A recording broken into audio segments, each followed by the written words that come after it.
Gracias, buenas tardes. Quiero agradecer a Actividades Culturales, a la profesora Pérez López, la oportunidad que me dan de poder dirigirme a ustedes, a todos ustedes también, agradecerles el haber venido, a la profesora Eva Guerrero y a doña Catalina García, que tan claramente ha denunciado mi intento de plagio lorquiano. Lo que pasa que no era así. Yo es verdad, lo agradezco, la introducción o en la primera página de Toda la luz del mundo ya decía a Federico García Lorca que me prestó su alma. Y es verdad que me la prestó y yo hice una lectura escrita de García Lorca. Bien, entremos a hablar de poesía. No se asusten ustedes. Todo esto que he sacado aquí no pienso leerlo, solo voy a picotear. De vez en cuando he traído algunos libros. Cuando pensaba en este acto, me complicaba saber cómo dirigirme a ustedes y cómo enfocar, cómo emprender una lectura de poesía sin referirme a un libro concreto o a una época concreta. Yo creo, se me ocurrió que como hay temas que a mí me preocupan especialmente o que yo utilizo especialmente en mis obras, sería refiriéndome a esos temas como quizá pudiera reducir un poco pues toda esta producción de tantos años, de la cual uno no es que se sienta ajeno.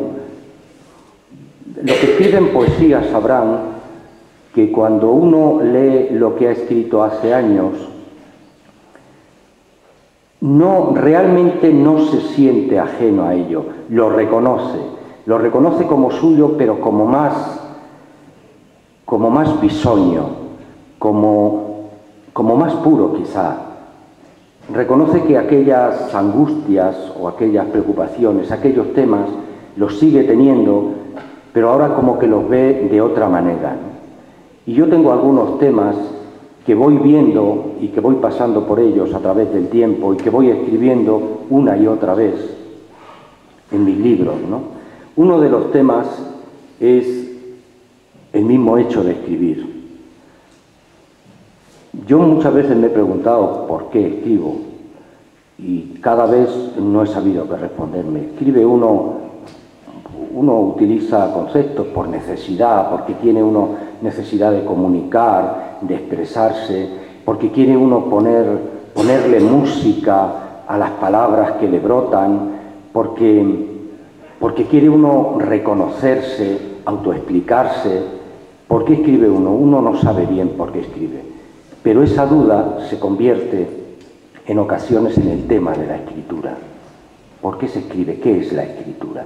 Y yo, a este respecto, he escrito algunas cosas que pueden explicar, no sé si bien, la poesía casi nunca explica, siempre pregunta, siempre deja como dudas, cuestiones sin resolver, botellitas al agua para que alguien las interprete o cosas así, ¿no?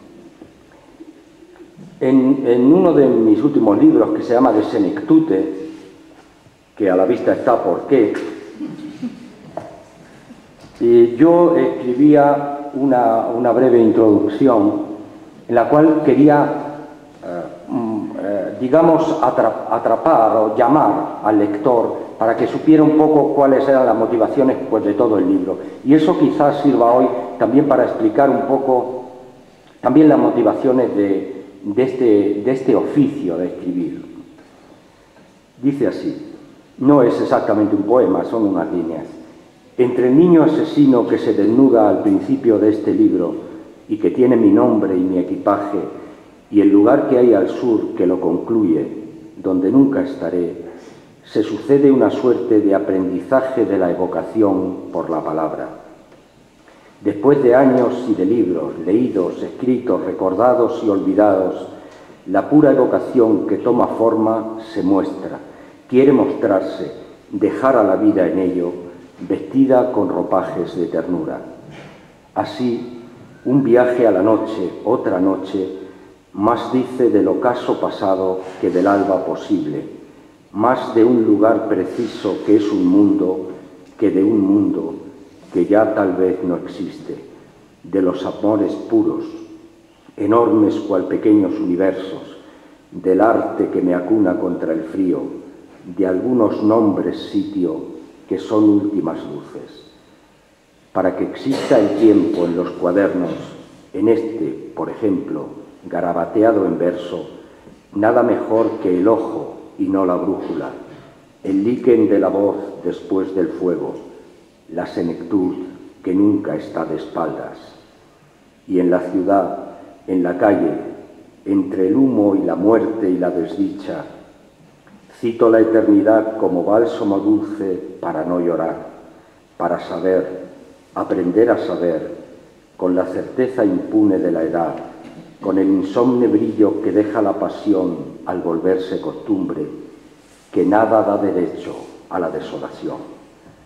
Esa es la introducción que yo hacía en uno de mis libros, que creo que explica un poco, quiere explicar cuáles son esas angustias poéticas, por llamarlas de algún modo, que a uno le llevan a estar siempre, como diría algún poeta, y alguno me entenderá bien, enfangado en la poesía, metido de lleno y sin poder respirar por querer expresar cosas que después, si uno lo piensa bien, quizá no tengan demasiado sentido.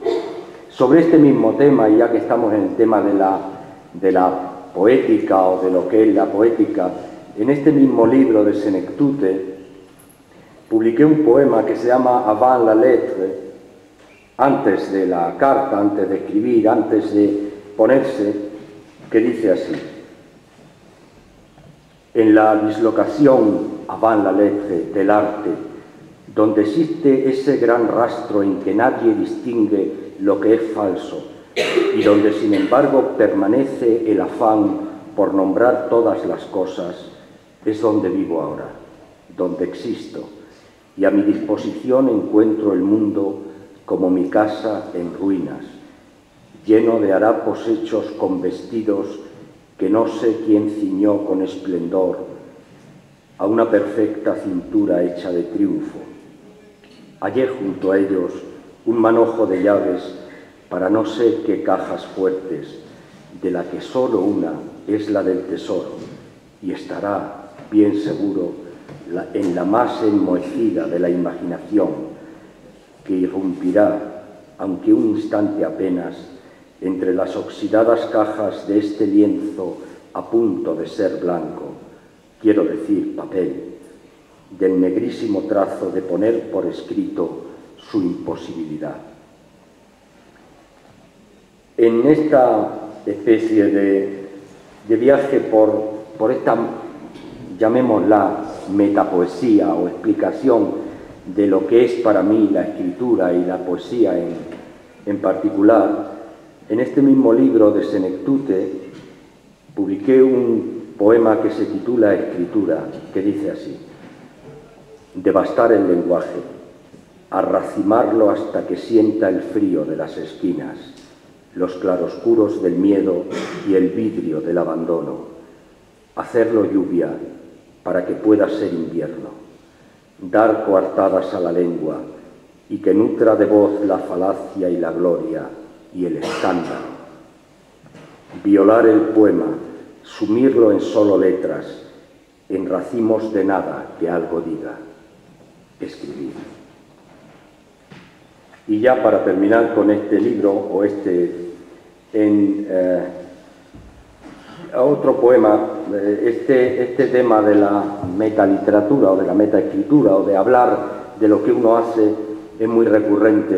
Y un poema que precisamente dediqué a Blanca Varela, de la cual esta universidad reconoció con el premio Reina Sofía de Poesía, se titula Como una poética y dice así: para que exista el tiempo en los cuadernos, Es precisa una casa que albergue la palabra, con vidrieras que lluevan simulada la tarde, por guerrearle al oscuro sus conquistas, para que el poema tenga las ventanas abiertas y el pan reciente de la vida se expanda. Hay que acercar las brasas de la piel al desprecio y disputarle al rostro sus miradas, a los muros de tedio su altura inaccesible y vencer la pereza de estar vivo. Para escribirte a ti, que nunca escuchas, habrá que hacer palomas adjetivos, hiedra cada renglón, paredes, verbos, y procurar vestido a la impudicia del desnudo silencio del desprecio. Para ser un poco histórico y no limitarme a lo que últimamente escribo, hace años escribía sobre estos temas, y es a lo que me refería antes, pues cosas en un libro de 1993, 93, que se llama Argumento del suicida.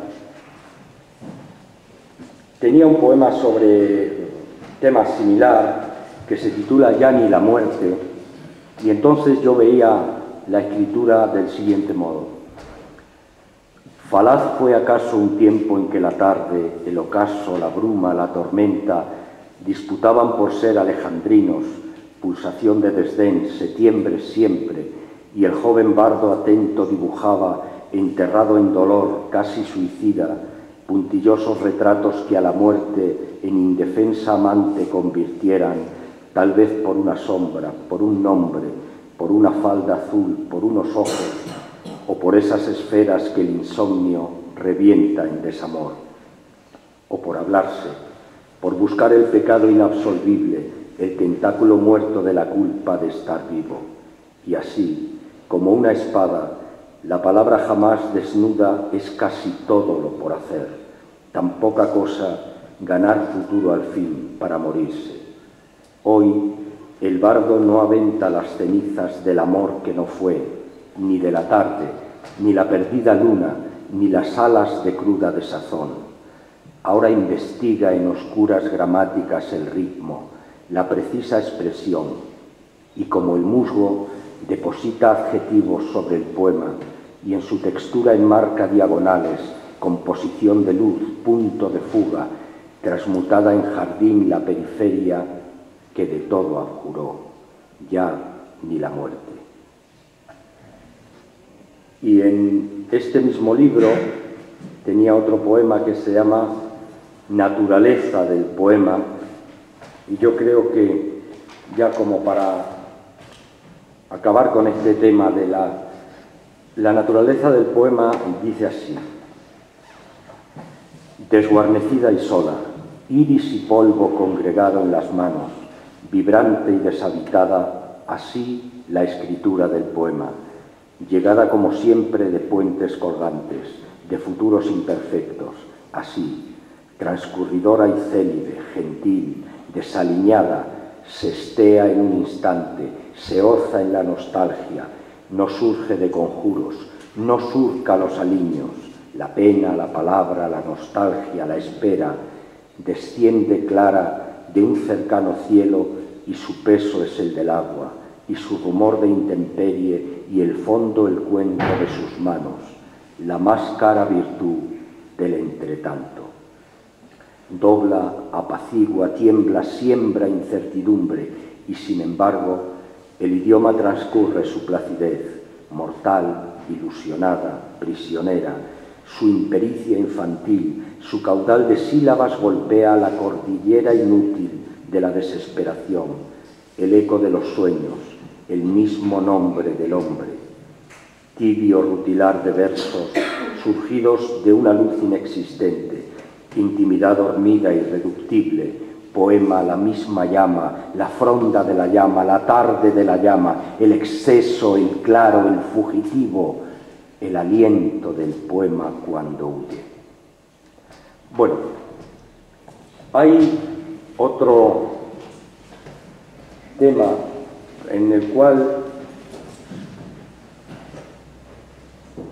tal vez me van a perdonar, pero es que tengo aquí alguna...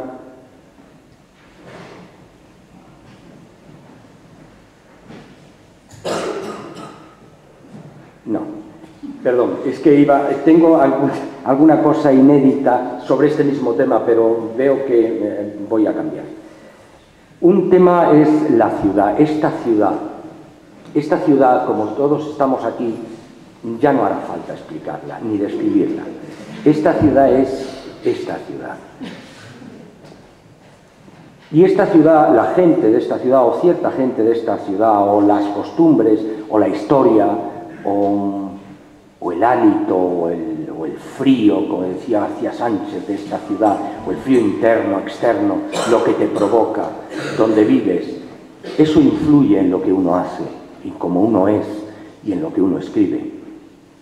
Yo he dedicado muchísimos poemas y libros a esta ciudad, desde todas las ópticas y las perspectivas, pero siempre he notado que yo tenía como cuentas pendientes con la ciudad como ámbito donde uno quiere crecer y donde uno a veces no puede crecer, o no le dejan crecer. Así que, por ejemplo, en un libro que se llama Cohabitaciones, que se editó en Salamanca, hay un poema que se llama Legado, que es el primero que yo quiero leerles sobre la ciudad. A tu tristeza dejo, ciudad de las guirnaldas, la soledad entera de este viernes ingrato. A tu vil primavera la gema de los días, los tristes nacimientos de la tierra y una plácida faz que no he vuelto a soñar. A tu río lego las centellas y las torres, las azules esquinas de enero y la falsa ilusión. A tu inevitable destrucción alzada y brusca, la constancia del verso y la esperanza. A tu cuidado dejo el corazón y tantas tardes desoladas, atroces, temerarias, tantas calles sin nombre, tantos besos que no he vuelto a soñar. Te dejo un tiempo despoblado y falaz, imitado de ayer, pintado de alas, no para el aire, el vuelo, la cometa, ni para el tierno abril, ni para el sueño, sino para decir lo que dijeron, para amar lo que amaron, para el precio de tan lento vivir. Que hagas bandera de la imposible felicidad que en vano en tus recodos tanto busqué, y a la bóveda pura de tu noche, ciudad ingrata, zafia, humana, a ese compadecerte que te gana, dejo un mundo a inventar, imaginado en la esperanza verde que nunca hubo, y una puerta cerrada, y un incendio para amarte tal vez.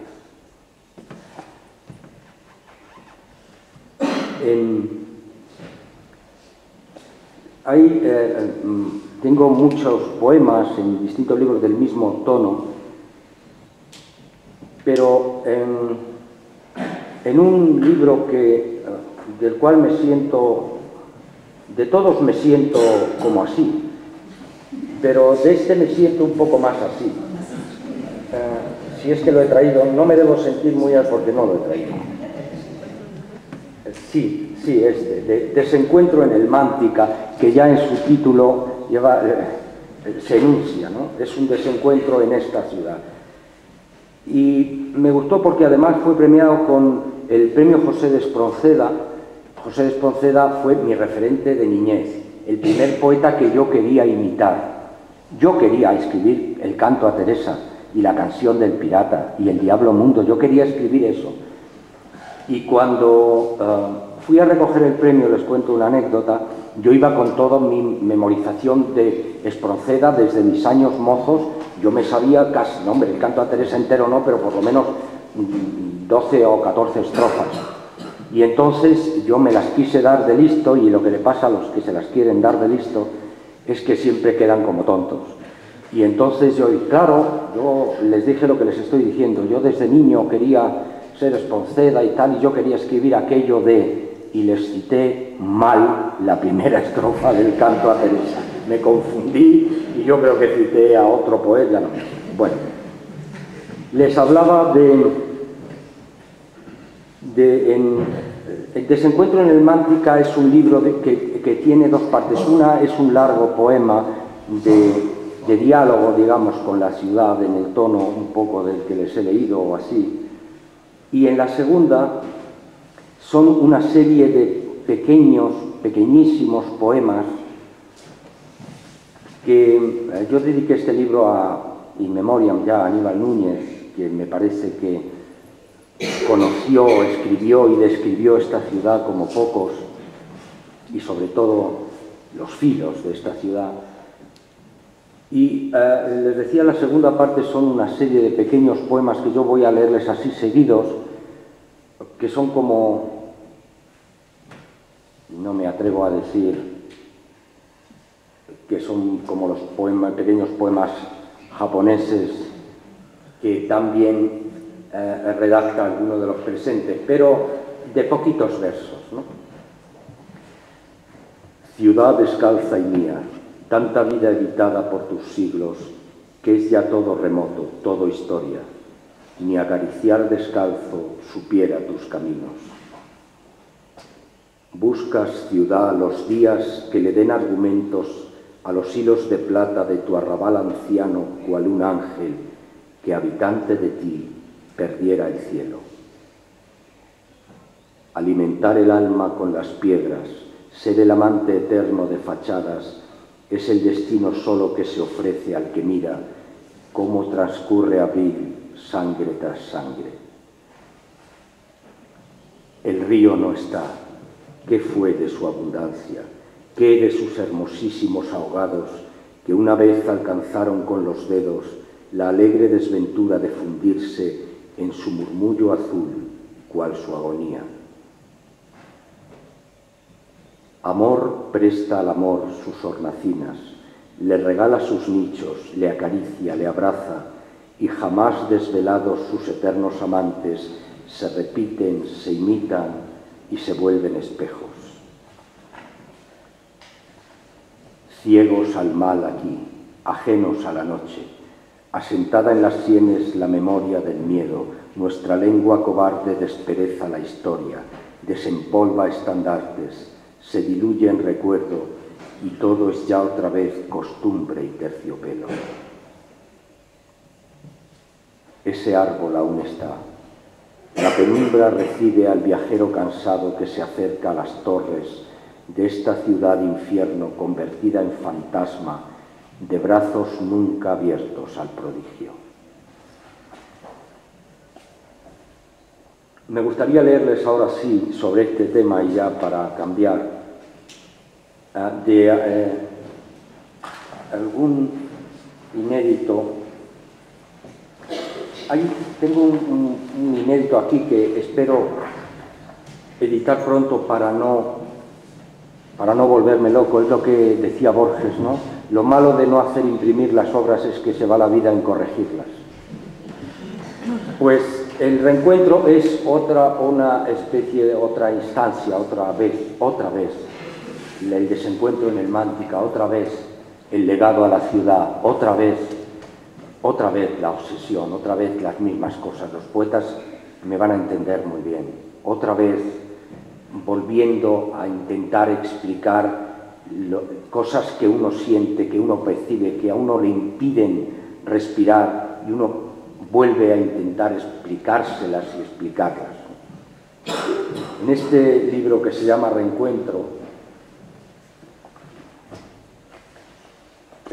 uno de los partes se titula Conversación, y todo el libro es como un reencuentro con la ciudad, como si uno la hubiera olvidado por un tiempo y volviera a reencontrarse con ella, volviera a hablarle de tú a tú, a la ciudad y a sus cosas y a sus flechas. Y entonces uno intenta reflexionar y verse desde fuera como alguien que habla. Es como una otra dimensión uno se ve a sí mismo quejándose, pero uno se queja porque uno mismo no se queja bien del todo. Ya sé que me estoy liando, pero yo sé lo que me digo. El poema se titula Conversación y dice así: hablemos ahora de aquellos de nosotros que regresamos viejos a la ciudad perdida de provincias y recordamos la pérdida del tiempo que queremos afluente del nacimiento, las sillas vacías, el laborioso tiempo entregado a esperar que todo crezca, el talón que se quiebra cuando ya no eres niño, el revés y el derecho de lo que siempre inventas. Hablemos de nosotros con nosotros, de los conocedores de las lágrimas, de los avezados descubridores de la primera luz y los devotos de la efímera claridad de un mes preciso. ¿Qué hemos de encontrar entre estas nadas sombra que ya ni nos abrazan? Nombres de calles, noches, paredes que separan, callejones de vidrio limpio y transparente que saben que los vemos, peligrosas laderas hacia la ternura, galerías de impotencia, malhumores y sueños. Inmutable este mundo, pareciera extenderse en una tempestad donde imposible fuera distinguir la verdad de lo soñado, encadenar el gesto de desprecio a la ilusión del deseo, o reservarse, esperando que un día se desvelen precisas las luces cada hora y sepamos que el sueño es solo sueño y que la pesadilla es solo despertar, crecer, mirarse. Hablemos del instante en que dimos la vuelta al sendero del día, del preciso momento que de habitantes fuimos convertidos por siempre en forasteros, y sabremos así cómo es una ciudad bajo los techos de la evocación, cómo está muerta siempre, esperando los poemas que le ocupen el centro de su identidad, que le digan qué tiene, qué rostro la describe, qué se enreda en los sitios malolientes y tercos de la repetición, cómo es nada y perdida, cómo no existe, y cómo volver de un viaje que no tuvo principio y cerrar obstinado los ojos a una historia después de tanto tiempo afilando los restos de la niñez, cómo esperar que cosas como la lejanía, instrumento preciso del rencor, tenga de nuevo vida y me convoque a la frágil presencia de lo que era.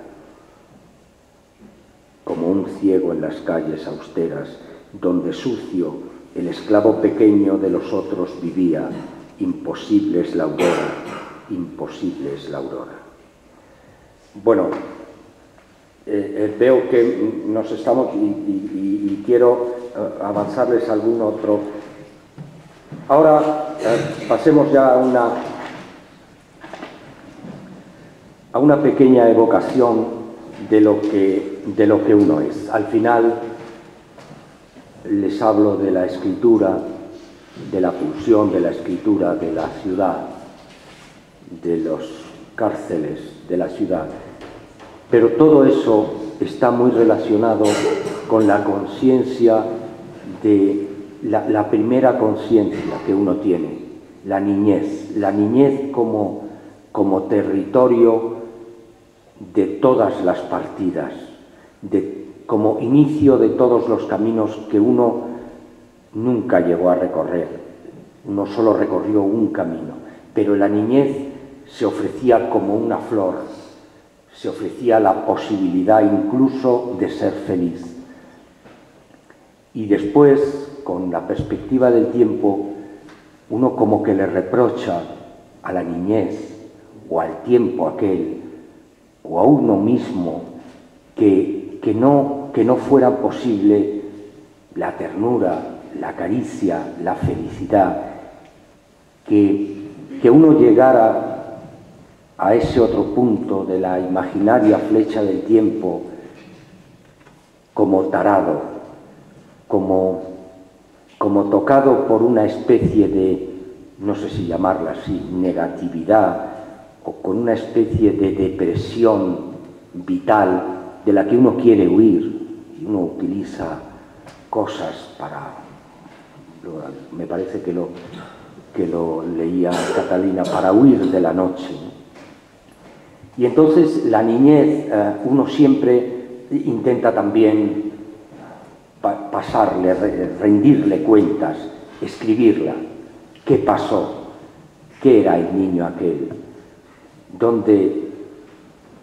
¿Qué deseaba y qué se le quebraba? ¿Por qué no caminaba? ¿Por qué no avanzaba? ¿Por qué no reía más? La niñez de cada uno es distinta. La mía, yo no quiero... En un poeta siempre la autobiografía está en sus libros, pero les diré que mi niñez no fue exactamente dichosa, más bien todo lo contrario. Me sentí siempre abandonado, solo, y después esas cosas te desvelan y uno intenta escribirlas. En el libro de Senectute que antes les leía, lo inicio con un poema que se titula El niño asesino, y dice así: algunas veces, desafiando el desorden cotidiano, jugaba con el viento a la escondida y procuraba erguirse como un ídolo en la tarde, despeinado y feliz, en el jardín secreto donde el Hades era un embuste más. Lo habitaba el tumulto de la niñez, y era loco mirarlo transformado en cometa, en muralla y en caballo, hasta que el tibio sol lo despertaba, entrando cual la llave de su casa en la desolación. El fulgor aturdido, puesto en duda por el deslumbramiento de la noche, regresaba del tiempo cada día, imponiéndose a Dios como un disparo. Pues tuvo que ser él, el niño transparente, el héroe cotidiano feliz de 6 a 9, quien quebrara de sí la piel del aire, regresaba a vivir culpable siempre de haber nacido así. Las pequeñas serpientes de los otros, la desdeñosa sombra que inflamaba los odios, le esperaban cual dagas puerta adentro, desprendiendo una escama interminable de cruda deslealtad. Polvo viviente, fanal que desencaja la ilusión letra a letra, traje de primavera que se pudre al primer bofetón. Luego todo enrojece y se desnuda, la vitrina oscurece, la despensa amenaza, y en importuna guerra con el tiempo, el infante se sueña el día siguiente apenas corazón, hasta que el odio deposita en sus manos soñolientas el espanto anterior a cualquier beso poco antes de dormir. Les confieso que este tipo de regresos no es muy placentero para mí, pero estoy encantado de podérselo. Del mismo tema, en el libro Argumento de Suicida, que ya antes les he leído, un poema en la página 35, se titula Una tarde irrompible,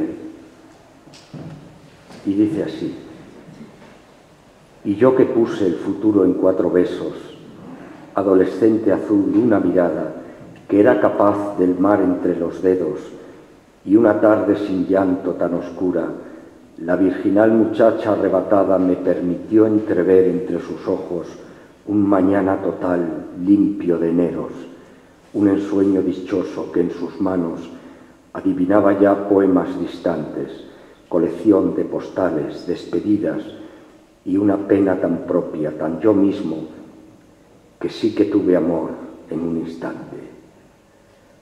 ¿Qué habrá sido de aquella lanzadora de mares helados al corazón? ¿Qué cabellera disfrazará?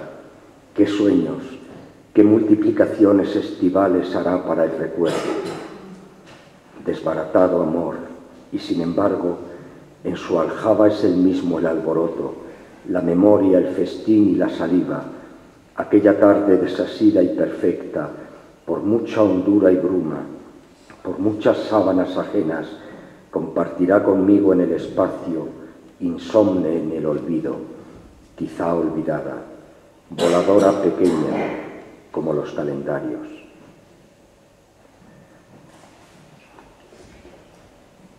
Les quería leer otro poema, por lo menos de este, porque quería leer unas cositas pequeñas de los, tanto de Lorca, o explicar un poco como de Vallejo. Así que,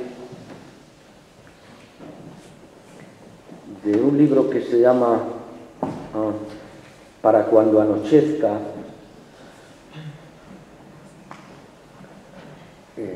hay un poema que se titula Nana,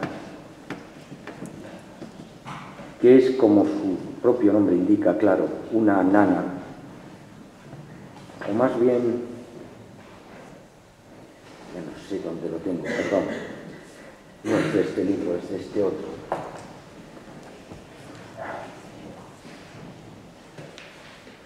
Nana.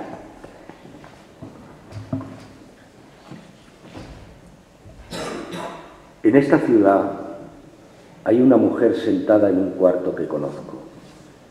Imagino la calle, sé sus cicatrices, sus manos y sus nanas. Se olvidó de la mar un mes de octubre y parió un enemigo, un verdugo inocente. En esta ciudad respira y es cruel imaginar que su mirada se parece a mi rostro. Transmite el aire su candor cuando entonces me acunaba tan tierna. Apaga la luz y sueña un hijo que escribe dardos de desamor por su pereza.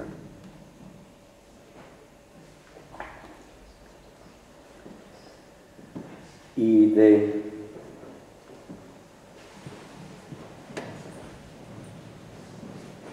un libro que se llama Costumbre de temer, que este creo que sí, ya se edita, no lo puedo tocar porque ya lo he mandado a alguna parte, así que... tengo un poema que se llama El hielo, que también habla sobre estas cosas. Arde dentro de ti el hielo insomne que es clave del dolor. Es la palabra que nadie pronunció, la astilla errante que clava en todo el cuerpo cualquier alba la cruda desazón. Y sabes dónde está, cómo se llama, qué palabra sin voz arrinconó tu vida. Vive en la terca tarde de un domingo en que entreviste el odio de repente en un gesto olvidado para todos, menos para tu infancia temerosa que solo precisaba de una boca que dijera de ti. Y anidó ese silencio en la vigilia, tantas horas sin luz para evocarlo, y en la inutilidad de tantas tardes que son por siempre la hora de volver. No hubo palabra entonces, ni ya nunca, solo la voz que dice del silencio, y solo desde entonces la memoria de que la deslealtad de no nombrarte anidó en la cordura de estar vivo y se hizo como tú, a la intemperie. Altas son las estrellas desde entonces, inalcanzables luces de desgana, y por los campos ya no canta el río. Parece ya que todo está nevado detrás del corazón, porque el dolor habita en el vórtice mismo de ese preciso instante para siempre. Cosas al vuelo quedan, restos y márgenes, partículas de vida que se pudren de falta de pasión, brillos que nunca ciegan y parques ateridos después de la tormenta, cosas que la tristeza invoca, palabras que tropiezan en lo oscuro, negaciones a punto de morirse que esa tarde quedaron congeladas y retornan y ponen en la boca la helada saliva que ya siempre, por siempre, te impidieron amar. Ahora quisiera hablar un poco de esas relecturas o reinterpretaciones o lecturas escritas que yo suelo hacer o quiero hacer de otros poetas. Hay muchos poetas que me han influido. Todos los poetas que he leído me han influido. Todo lo que he leído. Los poetas y los periódicos y los prospectos de las medicinas. Todo al final se vuelve. Pero hay libros y poetas especialmente que yo he querido leer conservando esa lectura y por lo tanto he escrito esa lectura, aunque luego le he dado más vueltas y tal. Como decía Catalina García, es una especie de servirse de ellos, de su alma, para al tiempo, cuando uno lee poesía, a uno le cambia el mundo en alguna medida, para conservar ese cambio de mundo y para hacerlo presente en también mi cambio de registro poético, digamos, o de forma de expresarme. Uno de esos autores es Federico García Lorca y especialmente el libro Poeta en Nueva York, que es desde hace muchísimos años mi libro de cabecera y con lo cual he trabajado en distintas disciplinas como teatro o ensayo y cosas así, ¿no? Ya Catalina ha leído algunos de mis, o de parte de mis poemas, y no les voy a leer yo otro porque quisiera acercarme a otro de los poetas que más me han impresionado, que es César Vallejo. César Vallejo, que es una de las voces para mí fundamentales de la poesía del siglo XX y de la poesía en castellano en general. Yo con César Vallejo hice otro tipo de experimentación literaria, por así llamarla. No fue lo mismo que con Lorca. Yo leía a Lorca y escribía a Lorca. Quizá no leyéndolo, al día siguiente leía el título del poema y escribía lo que recordaba, o tomaba distancia, o realmente le citaba y le copiaba alguna expresión para...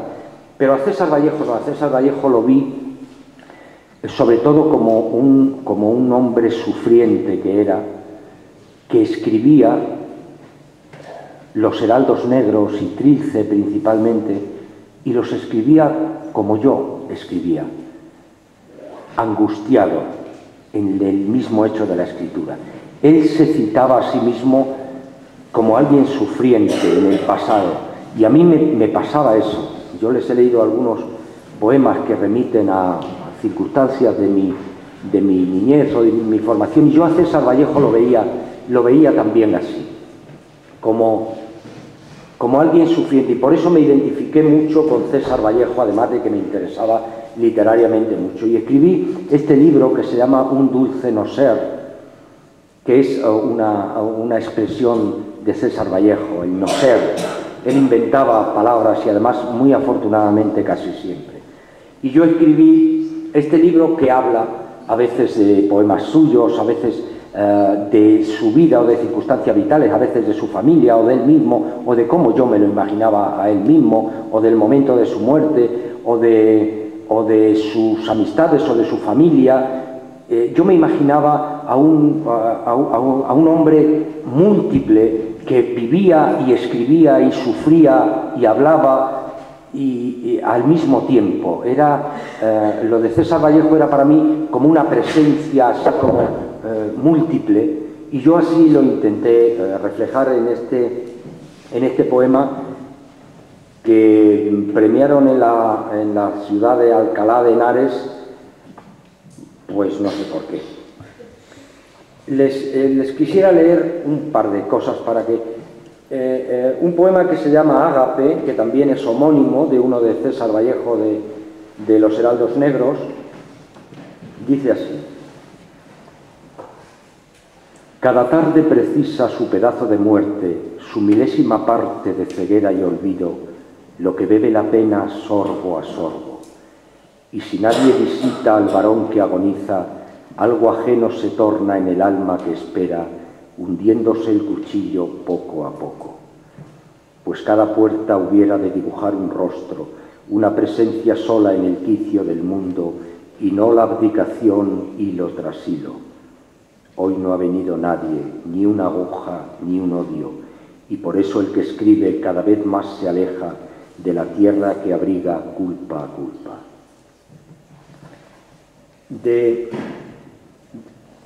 Con la lectura o pensando en la cena miserable también de los heraldos negros, escribí en este libro un poema en prosa, así pequeñito, La cena miserable, que dice así: el comensal Vallejo laberinto tiene heridas profundas en la boca.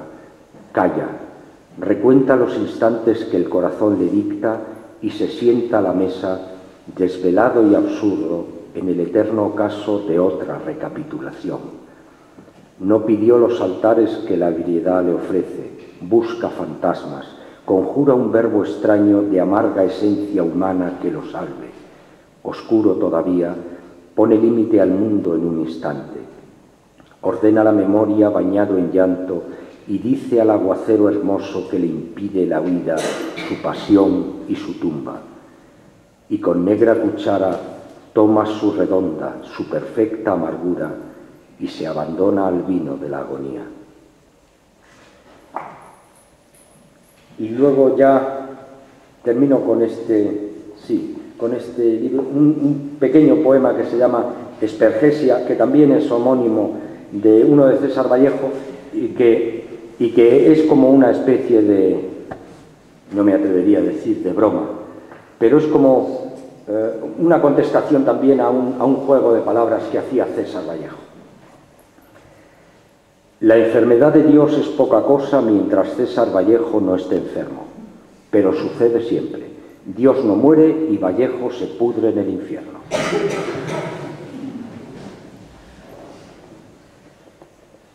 Hay de otros poetas, voy un poco rápido, tengo un libro que se llama Las reglas del fuego, que he dedicado a Alberti, a Borges y a Miguel Hernández, también desde distintas ópticas, sobre todo hablando con ellos, ¿no? Tengo aquí varios, pero les quisiera leer al menos uno de cada uno de los autores. De Hernández, un poema que se titula Un cartón me conmueve, que es una frase de un verso de Miguel Hernández. Me parece que es este. Ya no lo sé.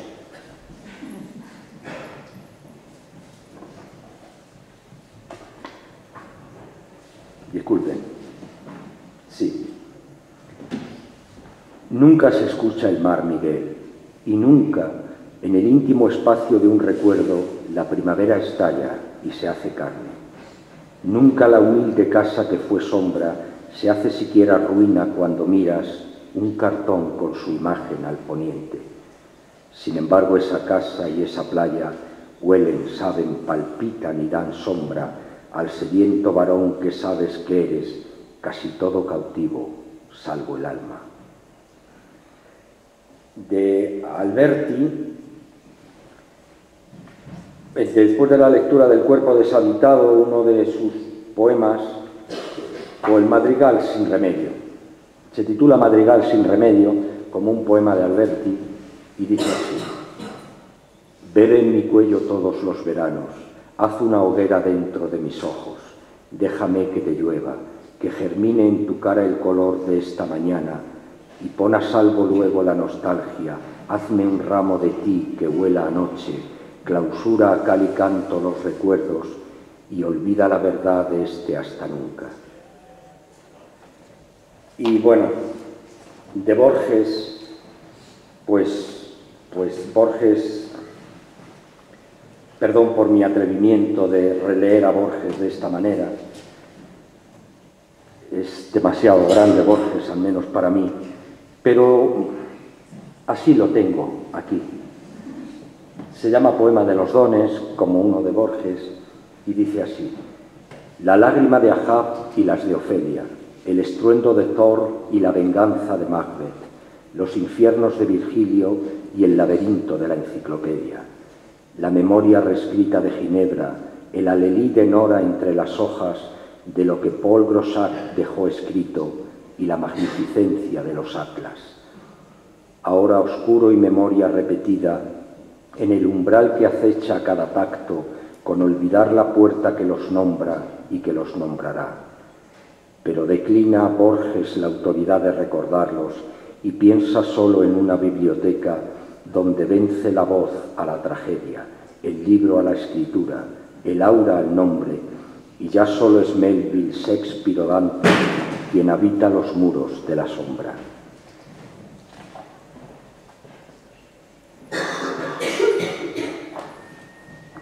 Voy terminando y disculpen ustedes la extensión. Hay otro tema al que yo he dedicado, que hablaba Eva Guerrero, que es mi gran frustración, tengo que confesarlo. Mi gran frustración es las artes plásticas, digamos, especialmente la pintura. Yo soy un gran admirador de quien es capaz de pintar bien, por supuesto. Y yo he intentado pintar y claro, lo he hecho mal. Pero tengo, creo, una enorme capacidad de admirar las obras pictóricas, y nunca creo, como en el siglo XX, la historia ha estado la historia de la pintura, voy a decirlo así, ha estado tan pegada a la historia, con mayúsculas, como en el siglo XX, ¿no? Si uno mira la historia de la pintura del siglo XX, uno casi puede leer la historia de los hombres en el siglo XX. Hablo, por supuesto, de la historia occidental, que es la que nos dejan conocer. Seguramente en otras latitudes habrá pintores que ni conozcamos, historias que ignoremos. Hablo de la historia de Europa, por así decirlo, y de Estados Unidos, ¿no? Uno ve los cuadros del siglo XX y es capaz, les digo, de casi leer la historia, porque la pintura va evolucionando, va imbricándose las formas de la pintura en los sentimientos y los ánimos colectivos que atraviesan cada periodo, cada época. Que yo escribí un libro que se llama Galería 20, en el cual seleccioné 40 cuadros, seleccionados arbitrariamente a mi juicio, 40 cuadros del siglo XX que a mí me parecían representativos de eso, de la historia, y dediqué un poema a cada uno de ellos. Claro, este libro se editó en Las Palmas, y por más esfuerzos que hice yo porque se editara con la pintura al lado, entre derechos de autor, de reproducción, cuatricromías varias y otras cosas, se editó sin la pintura. Así que yo a todo el que lee este libro le presupongo un conocimiento tremendo del cuadro para poder interpretar, aunque también hice un esfuerzo de que los poemas tuvieran identidad propia, aunque no tuvieran la pintura. Ahora estoy negociando, ya creo que no, porque empezamos hace 3 años con el Museo Guggenheim, que tiene una línea editorial para editarla, les interesó mucho, pero primero tenía que poner obras que tuvieran ellos, luego tenía que corregir no sé qué, después había cosas que había que suprimir también por los derechos de... Así que yo hace más de 1 año que no hablo con ellos, así que yo creo que está roto eso. No les voy a leer ninguno de estos y ya quiero terminar. Quiero terminar leyéndoles 2 poemas. Uno de mi libro Manual del culpable, que se llama Lluvia, y que dice así: